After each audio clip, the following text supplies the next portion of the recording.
Welcome back to the channel. I'm Reed. This is Man Cave Guitar Pedal Mania, and this is my completed Telecaster project, built almost entirely from parts bought from Guitarfetish, including this leather strap, which is a Slick strap after Earl Slick, whose work I'm completely unfamiliar with, except as a sideman for David Bowie, where I love his work. And that's enough. So, what do you think? I think it looks really good. You know what? I'm willing to forgive these knots. I can ignore them. It is completely unique. And it is the lightest Telecaster I have ever held. I haven't weighed this thing, but I think it's probably around 7 pounds. It's way lighter than any of the other guitars that I regularly play. The fretboard turned out to, there were those couple of frets that I thought might be kind of high spots, but they weren't bad at all. These tuners, which are the actually one of two pieces that I didn't buy from Guitarfetish, because I also did not buy my string tree. This is a Graphtec string tree. These tuners I just had laying around. They were from a company called Rock Audio. Rock Audio, I apologize for not knowing if you still exist. I'm going to look that up after I do this video. So, it's light, it's comfortable. I don't like slab-sided guitars, so that little belly carve and the little forearm contour I put on it, they're not huge, but they make a lot of difference in the way it feels. It's got a 12-inch radius neck. We went over that in a previous video, meaning it's quite a bit flatter than a normal Telecaster neck. Now, the one continuing issue I have with it is, I don't know if it's going to be possible to see in this, I'm going to try, just how far away from the string the pickups are, and those are screwed up as high as I can get them. I like to have my pickups much closer to the strings than that. The closer the pickup is to the string, the louder it is, because the more vibration it picks up. By the way, that's why you get a deeper tone from your neck pickup. It has more vibration in the string there. Back here, there's very little vibration, so it emphasizes the treble frequencies. Physics. So this guitar is really quiet. Much, much quieter than I'm used to. By itself, that is not a big deal. But it does mean if I were swapping back and forth between this and a different guitar, I would be playing with the volume settings a lot.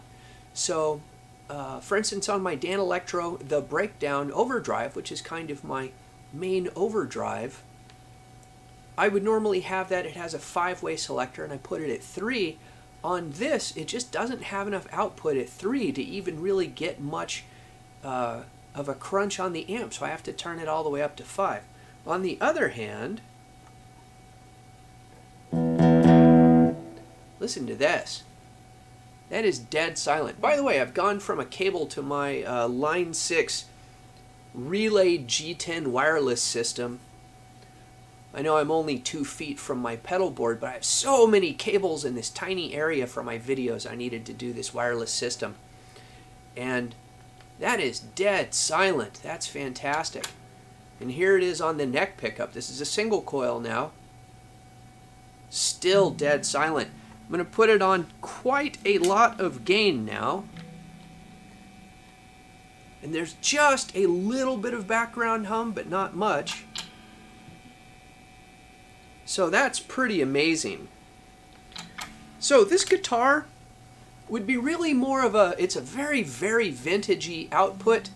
This particular pickup, even though it's a real pickup, is, I think, 6.7K. That's about vintage Strat output. I think a standard Telecaster is more like 9K, so it's even hotter than this pickup. So it's a very quiet guitar.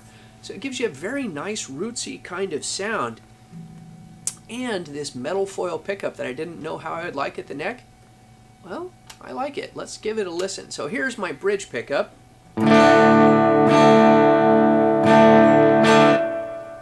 So that's got, actually that had just, this is with some compression and some reverb. I rarely play just utterly clean.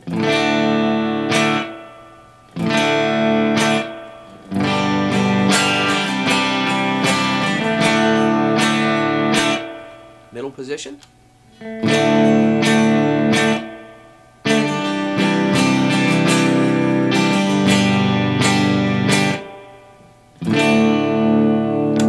And the neck.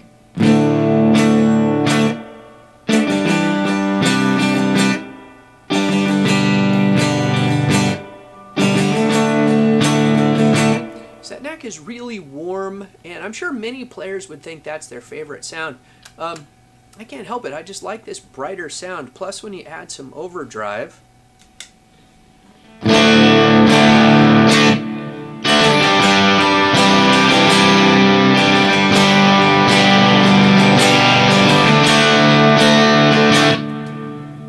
I think that sounds fantastic. So, there you have it. For a lot of work and aggravation, I have built a completely unique, one-of-a-kind Telecaster.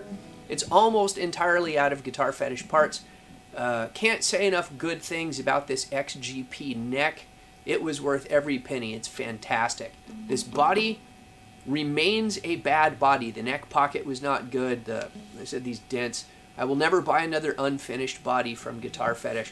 Buy their finished bodies all day long, except that finishing them, doing the painting and stuff, that's kind of what I enjoy. The rest of it's just mechanics, right? Bolting on hardware and stuff. And I wish I could get those pickups a little closer to the strings so I wouldn't have so much difference between this and my other guitars. But, man, that's a good sound.